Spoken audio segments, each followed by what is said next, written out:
Les 3 clés pour surmonter la trahison amoureuse.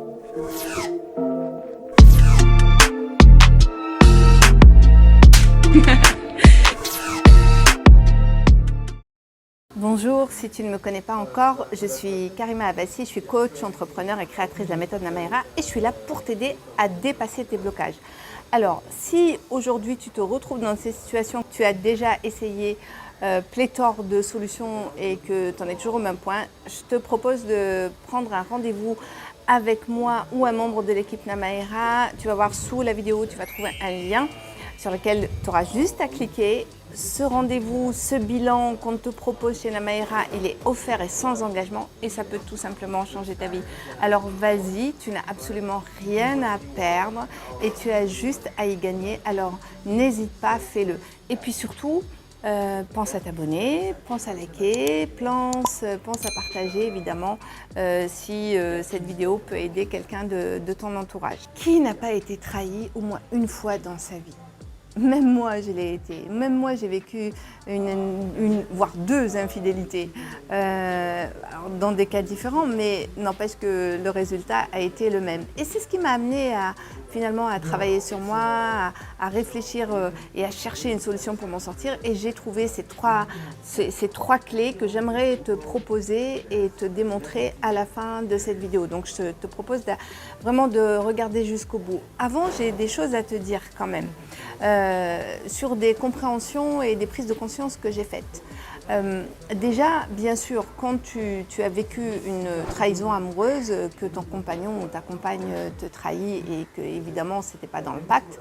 Alors c'est pas dans le pacte, ça peut être consciemment, hein, c'est-à-dire vous en avez parlé, c'est acté, valeur commune, l'exclusivité. Ou bien parfois, ça n'a pas été acté, mais c'est supposé. C'est-à-dire, alors ça peut arriver même dès le début d'une relation, voilà, ça fait un mois peut-être que tu es avec une personne. Pour toi, c'est la bonne personne et ça veut dire que tu décides de lui être fidèle parce que ça y est, tu t'es projeté avec lui.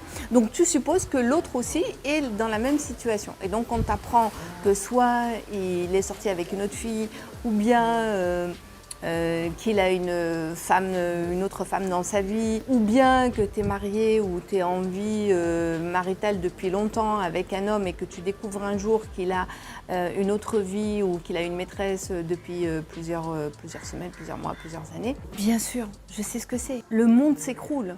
C'est l'effondrement total. Et là, évidemment, tu passes par pléthore d'états émotionnels, pléthore de questions traversent ton esprit. Donc tu passes de la peur à ce que tu vas devenir, à la colère contre ton compagnon ou ta compagne, contre de la tristesse, la déception, de l'incompréhension, de la frustration, bref, pléthore d'émotions par lesquelles tu es traversé, plus toutes les pensées, évidemment, pourquoi ça m'arrive, qu'est-ce qui s'est passé, pourquoi il a fait ça, c'est injuste, bref, il m'a trahi, voilà, donc tu blâmes l'autre, tu te blâmes toi, tu blâmes la situation, bref, c'est la cata en fait, hein, c'est la cata, disons-le.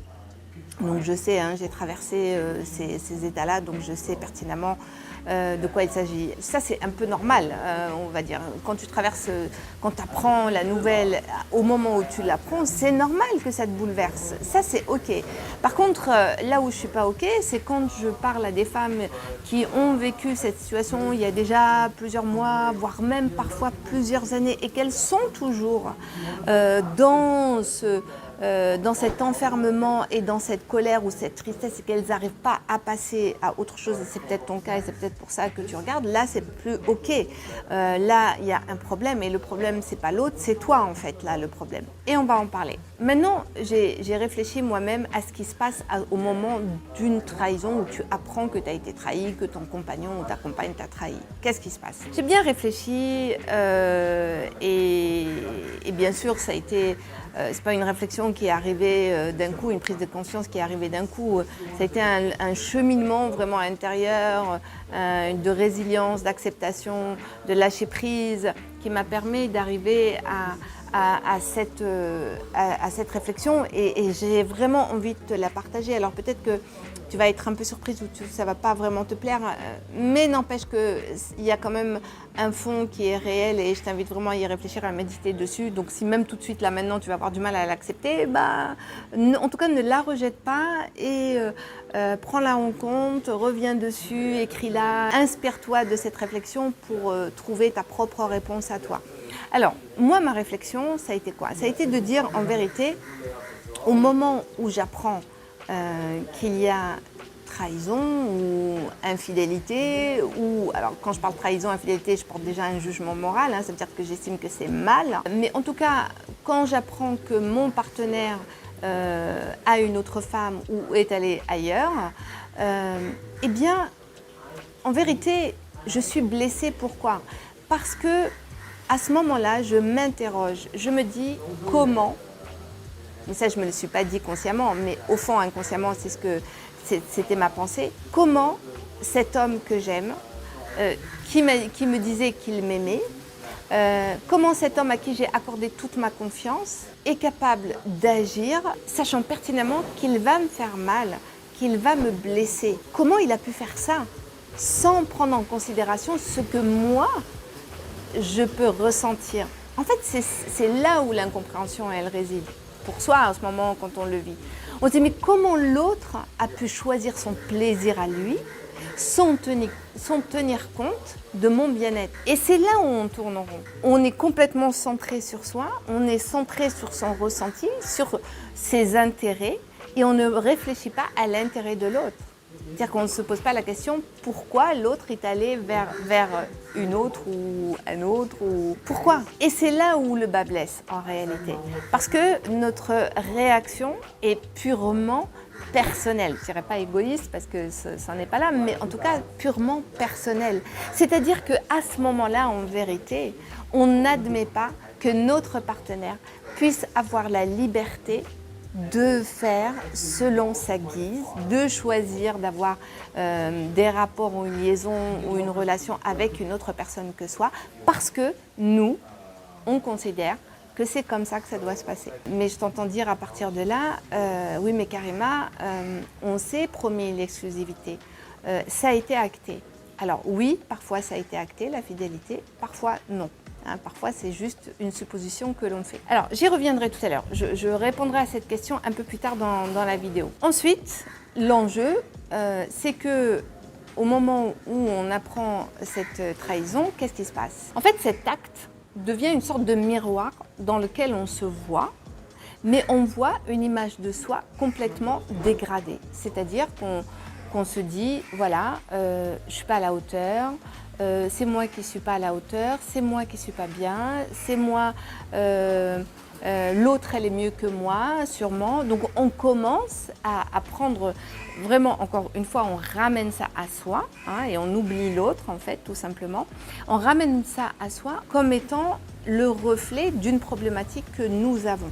Je tiens à te dire que toutes ces questions que tu te poses ne sont pas les bonnes questions. La première raison, l'erreur que tu fais, que tu as fait et que tu continues de faire, peut-être, parce que du coup, tu n'es pas bien, donc tu es encore sous le choc, tu n'arrives pas à envisager une autre relation parce que tu te dis que tu n'as plus confiance et que tu n'as pas envie de revivre ça et que finalement, tu as du mal à croire en la fidélité, etc., etc. Donc, tu te bloques. Maintenant, l'erreur que tu fais, c'est quoi? C'est que déjà, tu imagines qu'une relation, c'est linéaire. Une relation, c'est absolu. Quand tu actes, mettons la fidélité avec ton ou ta partenaire, d'accord? Certes, ça c'est à l'instant T. Et donc à partir de là, tu considères que c'est linéaire, que c'est absolu, que c'est irrévocable, que ça ne changera jamais. Et là, tu te fais une illusion en fait. C'est là où tu te fais une illusion. Une relation, ce n'est pas absolu, ce n'est pas linéaire. Et l'entente qu'il y a entre deux personnes au moment où on se met ensemble, elle n'est pas linéaire, elle n'est pas absolue. Ça va falloir l'intégrer quand même, parce que sinon tu vas être malheureuse toute ta vie. Et c'est normal, parce que tout change tout le temps.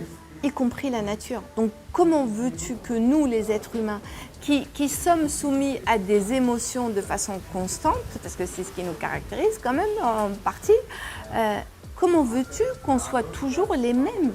Regarde, qui tu es aujourd'hui n'est pas la même que qui tu étais il y a 5 ans, il y a 10 ans, tu n'as pas les mêmes besoins, tu n'as pas les mêmes envies, donc c'est normal. Et dans une relation, il y a deux humains qui sont ensemble, donc les deux humains évoluent, donc forcément si les deux humains évoluent, la relation évolue aussi. Maintenant, je ne parle pas du fait, évidemment, je mets de côté le fait que ça c'est peut-être une des raisons, mais ça c'est une question de choix. Peut-être que tu es avec quelqu'un ou tu étais avec quelqu'un qui ne peut pas se contenter d'une personne. Peut-être qu'il te l'a dit mais tu n'as pas voulu l'écouter, peut-être qu'il ne te l'a pas dit et tu le découvres.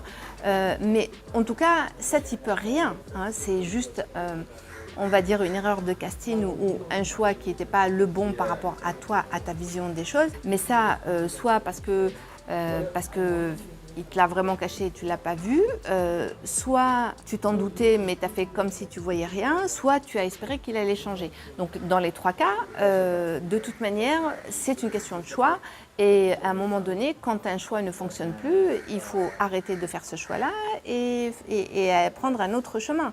C'est aussi simple que ça. Et c'est là où c'est important au niveau des capacités d'être en mesure, bien sûr, d'avoir ces clés que je vais te présenter maintenant. La première, c'est ton état émotionnel.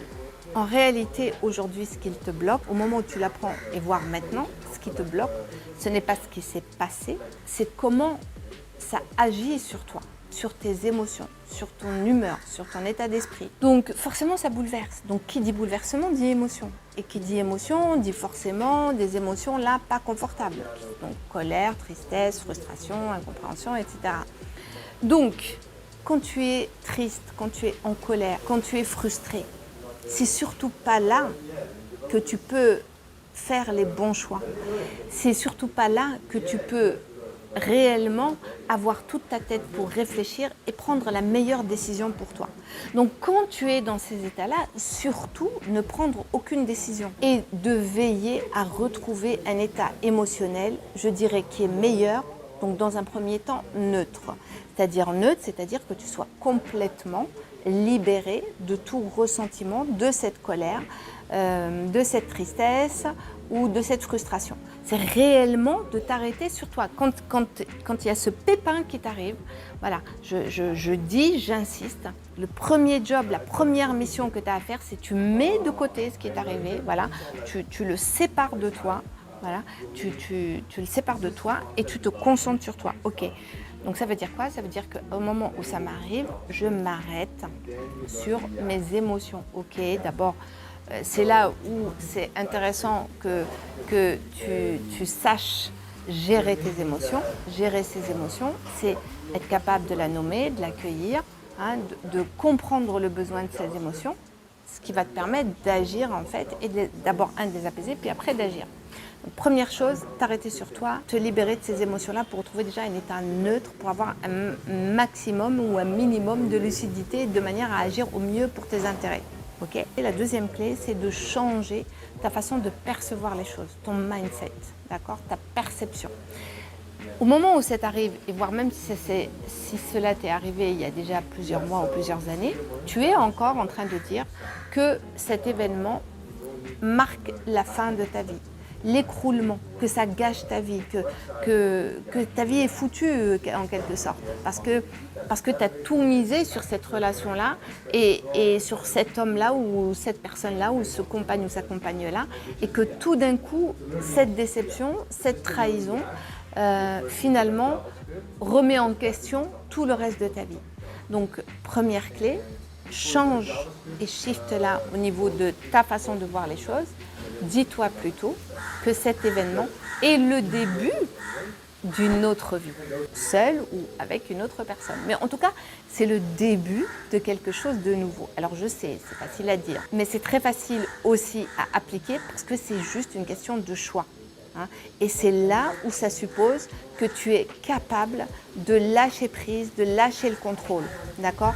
Lâcher prise, laisser être, c'est-à-dire tu acceptes les choses et tu ne cherches pas à résister à ce qui s'est passé. Voilà, ce qui est.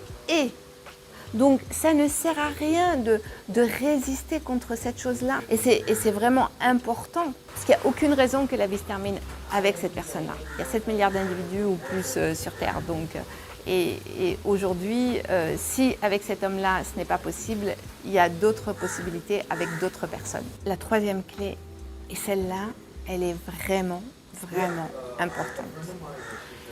C'est aussi un principe que tu dois avoir pour le restant de ta vie. Oublie les relations linéaires, oublie les relations absolues. Intègre maintenant qu'une relation, c'est une somme de variables, que c'est infini. C'est pourquoi c'est important que tu sois en mode auto-observation, en mode vigilance, en mode dynamique. Une relation, ça demande des efforts, ça demande de l'investissement, ça demande de l'observation, ça demande de la communication. Une relation épanouissante, c'est ça. Maintenant, tu peux exprimer ton désir, que toi, tu es plutôt pour les relations exclusives. Mais une fois que tu as dit ça, tu intègres que ça, c'est ton souhait, mais qu'une relation, en même temps, est variable et que si en face, un jour, ton partenaire donc a une aventure ou une relation avec une autre personne, c'est son choix, il est libre, d'accord? Il est libre, reconnais-lui cette liberté. Comme toi, à ce moment-là, tu te reconnais la liberté de cesser de choisir cette relation-là parce qu'elle ne fonctionne plus pour toi. Donc, et ça devient quelque chose d'assez simple et serein. Donc, pour résumer, la troisième clé, à partir du moment où tu lâches prise, où tu pars du principe, tu intègres le principe qu'une relation n'est pas absolue, que la confiance n'est pas absolue, que la fidélité n'est pas absolue, que la relation c'est une somme de variables, eh bien tu retrouves de la sérénité et de la paix par rapport à l'avenir. Ça veut dire quoi? Ça veut dire qu'à partir du moment où tu vas commencer une relation, tu vas être en état d'observation et tu vas te réinterroger chaque jour, réinterroger ta relation pour savoir où tu en es, où est-ce qu'en est l'autre et quel choix mutuel, réciproque, vous avez à faire l'un et l'autre. Et c'est ce questionnement, cette dynamique qui va permettre d'entretenir une belle relation ou tout simplement d'y mettre fin. Pour conclure, j'aimerais vous donner une citation de Maître Yoda. La trahison, un cadeau, elle peut être, un cadeau douloureux, un cadeau quand même, une leçon cachée, trouve-la et grandis, tu vas. Merci Maître Yoda. Voilà, j'espère que cette vidéo vous aura aidé, vous aidera. En tout cas, n'hésite pas à me laisser tes commentaires pour savoir où tu en es. Est-ce que tu as appliqué ce que je t'ai dit? Si malgré mes conseils, tu n'y arrives toujours pas, ok, c'est ok. Je t'invite à ce moment-là de réserver un bilan avec nous, moi ou un membre de l'équipe Namaera. Grâce au lien qui est sous la vidéo, vas-y, n'attends plus, c'est bon, tu as assez perdu de temps comme ça. Il est temps maintenant d'aller mieux et d'aller de l'avant. Alors vas-y, réserve ton bilan, viens à nous, c'est ton jour de chance aujourd'hui et c'est une nouvelle vie qui commence. Je te dis à bientôt.